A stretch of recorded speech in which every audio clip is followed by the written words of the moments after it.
Esto es Frecuencia EMA. Saludos amigos de Frecuencia EMA y bienvenidos a una edición especial de este podcast donde tuvimos la gran oportunidad de entrevistar a la coach dirigente de la selección nacional de baloncesto femenino de los Estados Unidos. Hablamos de Dawn Staley. Conversamos por aproximadamente 15 minutos con la mentora del equipo que estará representando a la nación americana en el AmeriCup femenino, que se estará llevando a cabo aquí en San Juan, en el Coliseo Roberto Clemente, del 22 al 29 de septiembre. Y con ella hablamos sobre cuál es la importancia de este torneo para la federación y para el programa de USA Basketball. Hablamos un poco de cómo fue el proceso de la confección de este equipo. Hablamos también de las diferencias que hay entre el juego FIBA internacional y la WNBA. Hablamos un poquito sobre cuán cerca está el nivel de otros países al de Estados Unidos, que sin duda alguna ha dominado el baloncesto femenino a nivel mundial. Un programa que tiene 9 oros olímpicos, 9 medallas de oro olímpicas en baloncesto femenino y también creo que 8 campeonatos del mundo. Así que Estados Unidos es el gold standard cuando hablamos de baloncesto femenino alrededor del mundo. Coach Staley tiene 49 años y es quizás una de las jugadoras con mayores logros a nivel individual. Cuando estuvo, ¿verdad?, en su tiempo de jugadora, fue seleccionada como una de las mejores 15 jugadoras de todos los tiempos en la WNBA y estuvo en 6 juegos de estrellas. También fue la jugadora del año en 2 ocasiones. Como dirigente del programa de South Carolina fue ya campeona nacional con este equipo de USA Basketball. Obtuvo una medalla de oro en el Campeonato Mundial de Tenerife en 2018. Así que Staley es realmente lo que usted quiere tener como dirigente, una persona que ha pasado por todo lo que tú te vas a enfrentar como jugador y que la tienes ahí en el banco como un recurso principal ahí a tus manos. Así que espero que puedan disfrutar de esta conversación, solamente 15 minutos, pero creo que cubrimos varios temas sumamente importantes y de verdad que creo que es una de las mejores entrevistas que he tenido.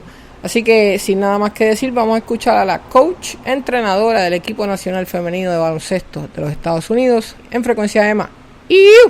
All right, Coach Staley, usually USA Basketball don't go to this kind of tournament, regional, zone events. What is the importance of this tournament for USA Basketball? I think the biggest importance is us having a little bit more prep time for the Olympics. Anytime that we can get together, because we've gotten together so little in preparation for the World Cup. These tournaments help us just kind of continue to build some chemistry, although it's probably not our final roster for 2020. We'll be selecting from this pool of players as to, who can be ready to jump in and participate. Because you never know. Injuries, you never know what may happen. The more experience that you get at these type of tournaments, the better it is for us to prepare to win a gold medal. So that was your approach, putting together this team, like trying to test out different players at different positions? No, if we could have brought our number one team, we would have. But unfortunately, the WNBA playoffs doesn't, really provide us, that opportunity. So we just got to go with, who we have. All these players here, they're young. Not all of them. Sil and Tina are Olympians. But we got some other players that have a slew of USA Basketball experience. We got some that doesn't have any on this level, so it's good to see them kind of how they handle the situation, and them getting to know the culture of what we're trying to do here at USA Basketball, which is, it's an experience like no other.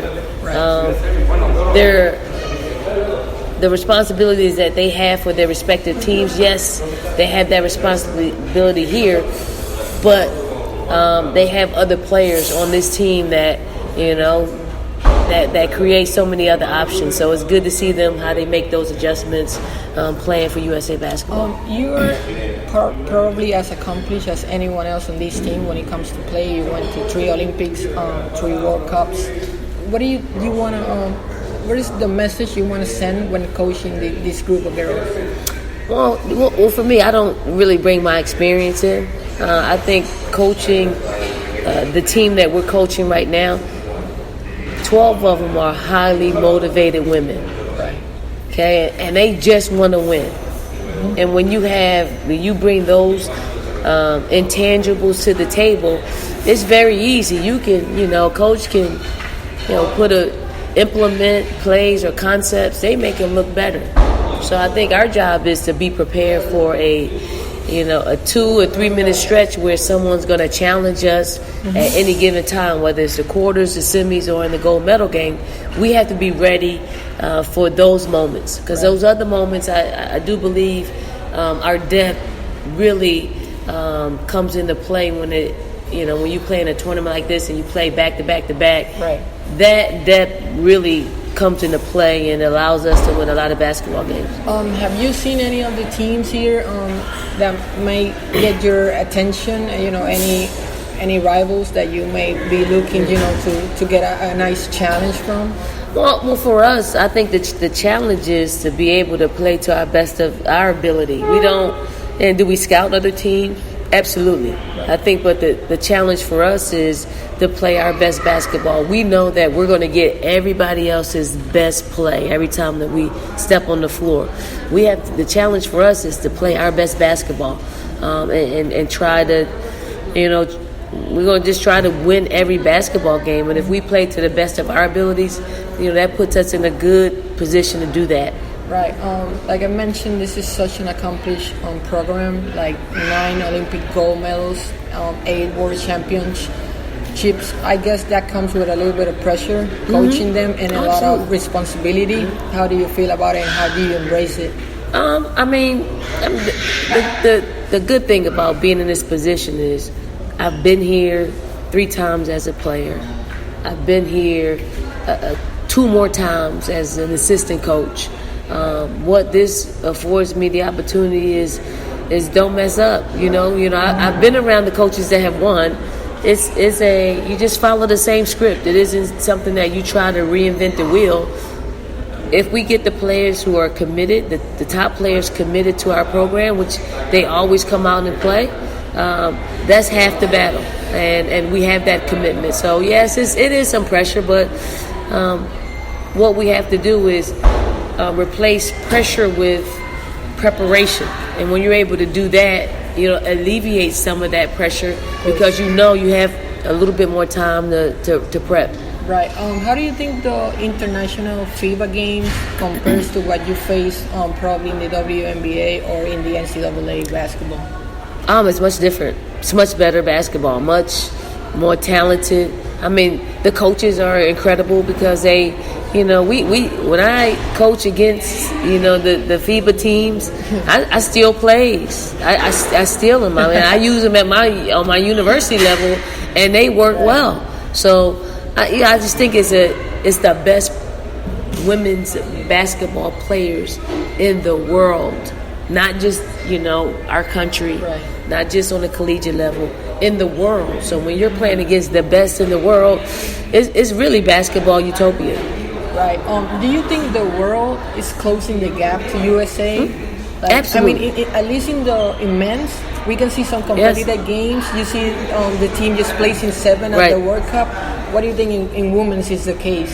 Yes, it's very much so. Like, if you go back and look at the World Cup, we probably gave up the most points that we've ever given up. Someone scored 88 points on us. And that is... I think it was Australia? No, it wasn't Australia. I think it was either China. Was it China? Yeah. Belgium. So one of those teams, scored a lot of points. And that's history for us. Like, we've never given up. But it's a direct correlation to not having prep. Like, we can score 100 points. You usually do. Yes, we can score 100, and usually when we score 100, we probably holding people to around 60, 65. When you're talking about 80, from 80 to 100, yes, that's a big difference, but not if you don't have the preparation. You know what I'm saying? So if we have a bad off night shooting or productive offensively, we need to have something to count on, and that's our defense. And that is probably the number one focus from here on out. Being within a year of the 2020 Olympic Games is to really focus our defense and get some stops. Coach, you mentioned coaching in the NCAA South Carolina, right? I'm guessing you have to make some adjustments when you come to this team. Mm-hmm. Can you mention a couple of those? But the biggest adjustment is the speed. On the collegiate level, and I was just thinking about this yesterday. On the collegiate level, we teach like proper fundamentals, right? You're still teaching the game. We're still teaching the game, but for these guys, defenses aren't going to give you a proper offensive fundamentally shot. They're not. So you gotta do different stuff. And for me, I rely heavily on our WNBA coaches that are on staff, because it's a different level. Like, I watched the workout yesterday, and she's teaching making layups off the wrong foot, and I'm like, in college we would never do that. We don't teach that. But if you watch them play in the WNBA or in FIBA, it's not always fundamentally aesthetic. Right. It's about making sure that ball goes in that hole from an offensive standpoint, no matter how much space they give you, because the space is in colleges like this. Pros is small. You got to be able to score in the space that you're given, right. And sometimes you can't go off to the proper foot. It's amazing. So I'm gonna go back. I'm gonna go back and open our players up to, like, look, score. If it's on the right side of the basket, with your left hand. Right. Score. You gotta go to the Euro step. Step. They taught that too. Yes. They're teaching that. The Euro step. Yes. Because in the international game, when they do it against you guys, it catches us off guard. But right. now it's prevalent in our game now. Yeah. And that's the contributions that playing against other countries gave us. That's the kind of thing that you're stealing from us, coaches. Yes. Coach, do you think the culture of women's basketball in the U.S. has evolved? Are you getting the respect that you deserve as women compared to men? No, we don't. But we're not where we used to be, and we're not where we want to be. So there's work cut out for us. I think what's happening now is we got voices, we got a platform, because we're good. We're good. No, it doesn't matter what some haters may say who have never played the game. The ones that have played the game and know what it takes to be successful within a professional sport, we're respected by. Right. Mainstream America has got to get on board, because this game is not going anywhere. Our players are getting better and better and better. Like, I look at it like I don't know if I can even play in this league. When I was at my prime, because it's bigger, stronger, more talented, all because the exposure. Like, if we didn't have a WNBA,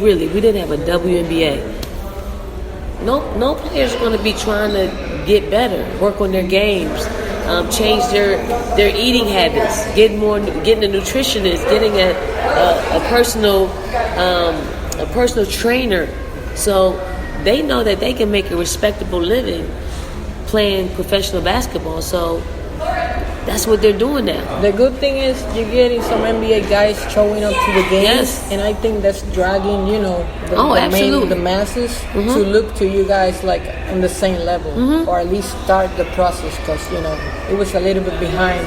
Absolutely, game recognizes game, right? And they're not going to spend their time coming to a WNBA for a PR moment. They're not doing that. Right. They're doing it because they respect what our players are doing out there on the floor, and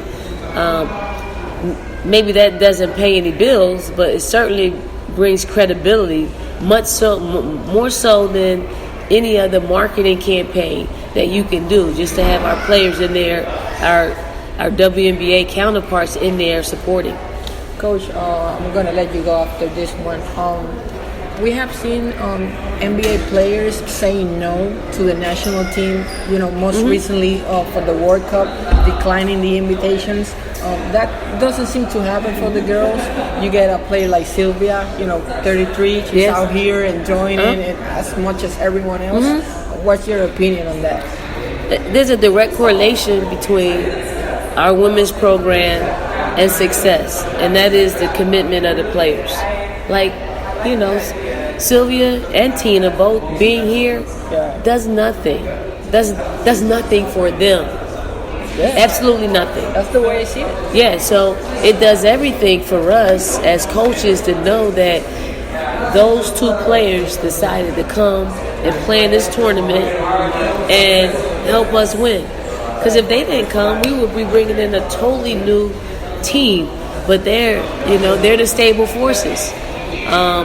And we didn't want them to lose in the playoffs, but they're losing, we gain. So you're a little bit happy. Yeah, I am. I was watching the playoffs like with, a magnifying glass. And I'm like, okay, well, and we gained a coach in Cheryl Reeves. So, when Sil came, she came with Cheryl Reeves. And, Cheryl Reeves got a tremendous basketball mind that I lean heavily on. I guess you were also rooting against I wasn't Sugar and Diana teams? Because they're not here. They're not playing. So I didn't really care either or. But we do get a young player like a Jordan Canada who, first time. And it's good because we don't know how long, Sue and Diana are going to play. We got to prep these other ones. Right. And maybe they don't make an Olympic team, but they get this international experience for USA basketball, and it's great for them. All right, Coach, I appreciate your time. Thank you. It's been a pleasure, and good luck, and see you around the court. Thank you. Right. Gracias por escuchar Frecuencia EMA. Recuerda suscribirte a nuestro podcast para más episodios como este. También visita nuestro blog en facebook.com Easy Endurance para más artículos originales, videos y noticias.